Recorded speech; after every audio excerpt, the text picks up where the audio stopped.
Hi friends, কেমন আছো তোমরা সবাই? আশা করি ভালোই আছো। ওয়েদার কিন্তু একদম ঠান্ডা হয়ে গেছে, বৃষ্টি হয়েছে হালকা, কিছু কিছু জায়গায় হয়তো বেশি বৃষ্টিও হয়েছে, জানি না কোথায় কোথায় হয়েছে। যেখানে যেখানে হয়েছে অবশ্যই কমেন্ট বক্সে জানাও। আর চলে এসেছি আজকে রাতে ডিনার করতে। আজকে রাতে ডিনারে কিন্তু খুব সুন্দর একটা আইটেম আছে, দেখতেই পাচ্ছ। বেশ একটা ধাবা স্টাইলের থালি রয়েছে। প্রথমে রয়েছে কিছু গরম ভাত, দেখতেই পাচ্ছ, থোড় ভাজা, এখানে আছে ঝিঙালু চচ্চড়ি, ডিম ভাজা, রুটি, স্যালাড, আর এখানে আছে মটনের ঝোল। এই যে এটা যে মেটে, এটা হচ্ছে মটন। তো এই ছিল আজকের রাতের ডিনার। দুপুরে আজকে লাঞ্চ হয়নি, তাই জন্য আমার জন্য স্পেশালি, মানে আমি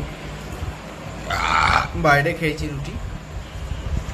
তো আমি যেটা ট্রাই করব সেটা হচ্ছে মটনের ঝোল দিয়ে রুটিটা, দেখি কেমন লাগে।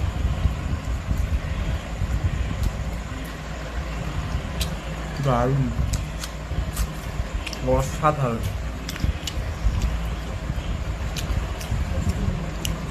বিলাট গরম ভাতের সাথে দারুণ লাগে।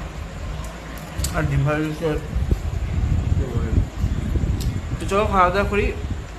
তোমরা আজকে কী খাওয়া দাওয়া করছো রাতে অবশ্যই কমেন্ট বক্সে জানাবে। ভিডিও ভালো লাগলে লাইক শেয়ার সাবস্ক্রাইব করতে ভুলবো না। চলো আবার কাল কথা হচ্ছে। ভালো থেকো, সুস্থ থেকো, বাই, গুড নাইট, টাটা।